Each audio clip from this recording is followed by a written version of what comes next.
Today I will be talking about test-enhanced learning and memory. The testing effect is an enhanced performance on a memory test caused by being tested on the material to be remembered. This test is usually conducted verbally, but it can be done in paper, such as exams, where students are asked to recall the information that they were taught by such a short answer or matching or any other possible way of testing the knowledge. However, there are other ways, such as asking participants to list words, phrases, and/or pictures. Frequent testing of university students showed they should be tested weekly in comparison to having midterms twice or three times a semester. They are more likely to do better on the weekly exams and show a better understanding of the material they are taught, because this shows that they are studying the material more frequently rather than cramming it all together come midterm season. This is a powerful and positive effect on future retention. If students are tested and they show successful recall, it shows that they will remember this information in the long run.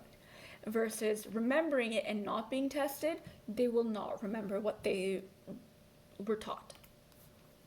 Memory is a process involved in retraining, retrieving, and using information. As you can see, that is our definition from the textbook, and how I see that is what we take away from our classes, from our experiences, from the books we read.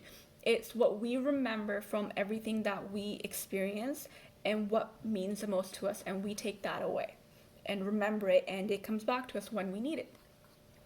So long-term memory in relation to memory is a memory mechanism that can hold large amounts of information for long periods of time. So this would just be information that we may have learned or experienced like 10 years ago that comes in handy now. So the experiments in this article have a purpose to see how the testing effects work under educationally relevant conditions. And so they use prose and free recall tests without any feedback. So this would be similar to writing an essay in an exam, where students need to write down what they could remember about the essay. So this shows that students would learn more and do better if they're exposed to 2 or more presentations of the material versus 1.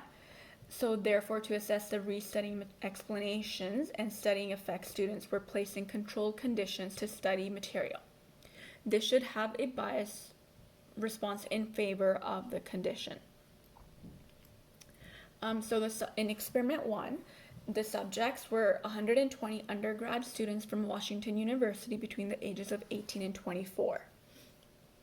The material that was used was either the Sun or Sea Otters, which was taken from a pre-made test booklet for the test of English as a foreign language exam. So the design of the experiment was 2x3 mixed design. Students were tested on the material, or they studied it again before taking the final retention test, either 5 minutes later, 2 days later, or 1 week after the original taking of the practice test, I guess you could call it. So there were 2 phases to this, and the subjects were tested in small groups of 4 or less. In phase 1, there are 4 studying periods, which are 7 minutes long. At any time, the subjects would be asked to study one of the passages, restudy one of the passages, or take the test right away. In between periods, subjects solved multiplication problems for 2 minutes, and after the final period phase, in phase 1, they solved the multiplication problems for 5 minutes before writing the test. So this moves on to the practice test period, where subjects were asked to write down as much information and material they could remember from the passage onto the paper that only had the title of the passage. Exact wording did not matter. In phase 2, it either occurred 5 minutes after, 2 days later, or 1 week after. And here they were also asked to recall what they learned from the passage in phase 1. The recall process instructions were the same. In this test period, it was 10 minutes long, and at each 1 minute interval, the subjects were instructed to draw a line on their test page to show their place at that time. At the end, they were debriefed and thanked for their participation. So the results were given by 1 point for each correct idea recalled, for a total of 30 points. At the beginning, they did use a different process of giving the scores, but it was leading to very high scores. Therefore, after the initial 40 exams, they did change it and come back to using a 1 rating process. In the initial testing of the 7-minute periods, not the final, but the practice, the subject showed about 70% of the passage, that they remembered 70% of the passage. These are the final results. As you can see, they were different methods, such as the studying results and the study test results. So overall, the subjects who studied the passage twice and then do the recall test 5 minutes later did better than the subjects who followed the same procedure but waited 2 days or 1 week later. So as you can see here, they did higher. They got about 0.8 in comparison to the students who studied but wrote their test 2 days later or 1 week later. As well as the subjects who studied, then wrote the final retention 5 minutes later. They had the most information as well in comparison to the others. However, the group that did the best in that method of the study and test results was the 2-day group, as they recalled 0.68, about 0.68 ideas.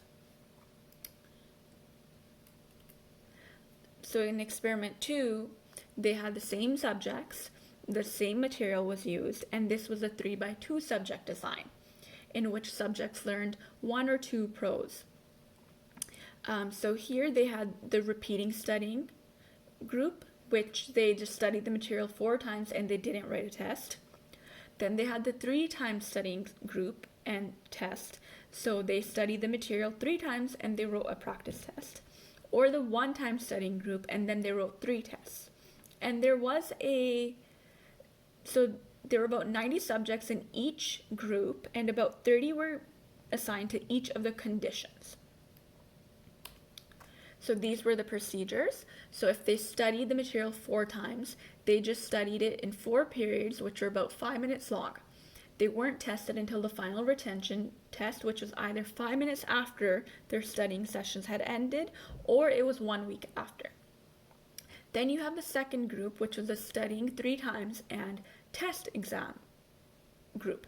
They studied the material 3 times for 5 minutes each, and then they wrote a practice test. And then they wrote their final retention test either 5 minutes after or a week later.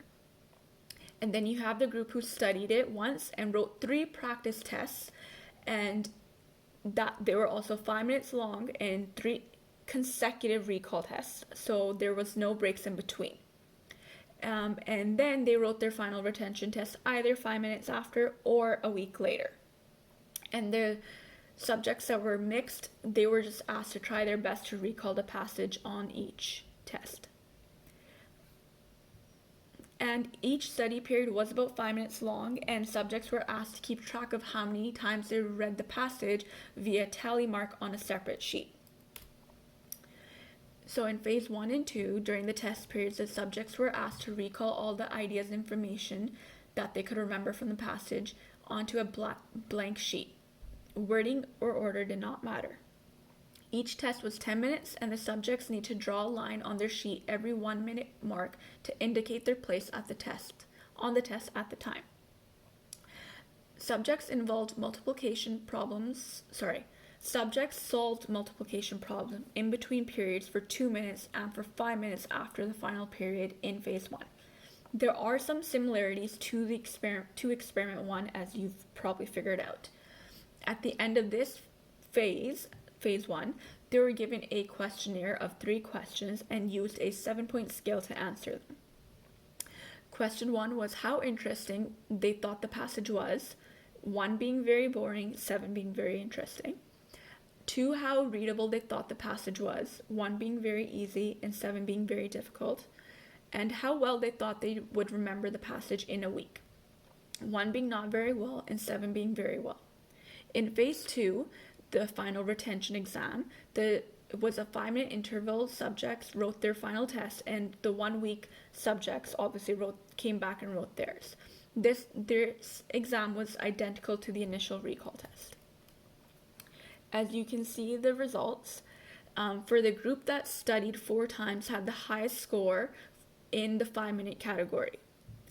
And the group that had the lowest score in the 5-minute group was the group that studied and wrote 3 tests. However, for the 1 week test, the scores are reversed.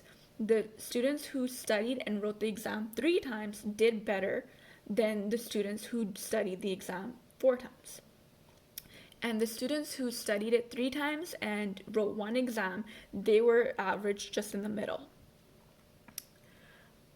So this shows that for short-term memory, if you were to study the material 4 times, you are most likely to benefit and write the exam on the exam, versus long-term where it's best if you were to practice testing procedures in comparison to studying.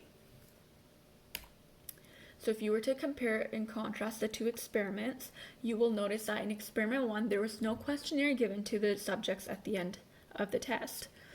The final test sheet that they were given had the title of the passage, and their study periods were 7 minutes long and had some final retention tests during 2-day periods after the initial day. In comparison to experiment 2, the subjects were given questionnaires. They were given a blank sheet on their final test in comparison to experiment 1, where the title was there. Also, the study periods were 5 minutes long, and they need to keep track of how many times they read the passage, so they were doing something else while writing their exam. Something that was similar for both is that the subjects had to make a line at each minute during the test, and the same passages were used and the same students. In relation to Psych 309, I think back to the memory lecture, and we did many exercises in class where the prof, Grace, would say words, and we'd have to try and remember how many she said or what she said and say them back, and then we practice with our friends. And so this definitely is a takeaway, and I see this related to semiotic memory, ideas that are stored and remembered through facts, not experiences.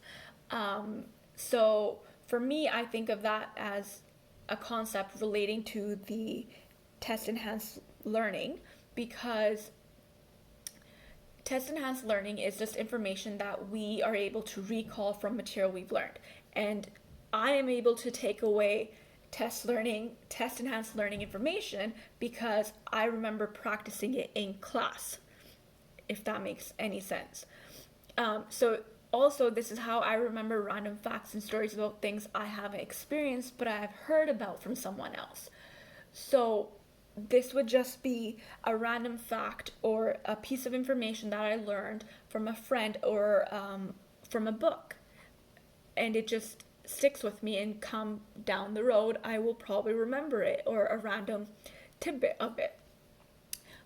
And then there is also episodic memory, which is everyday experiences and interactions. And this for me related to Chantel's presentation about how geography and landmarks are a thing and how they help us remember. I personally don't remember north, east, west, or south. And so this is my first semester at UBC, and I was able to figure my way around UBC by remembering certain buildings and landmarks. And this actually helped me find the fastest route to the bus loop after classes so I wouldn't miss it. And so in relation to test-enhanced learning and Psych 309, I would definitely say that memory is one of the biggest concepts that I am going to take away from this lecture, and it's definitely helped me figure out why I remember random facts or random pieces of a story, but never the full story. And I think this just relates to how we have selective hearing, and like how we have selective hearing because we just hear what we want, so we only remember what we want. And our brain is able to hold this memory for years, and that just shows how long-term memory is a big thing, and that is also affected by test enhanced learning. And if we test the knowledge that we're learning or that we're taught, it just increases the chances of remembering it for a long time. So these are my references, but overall that was my presentation.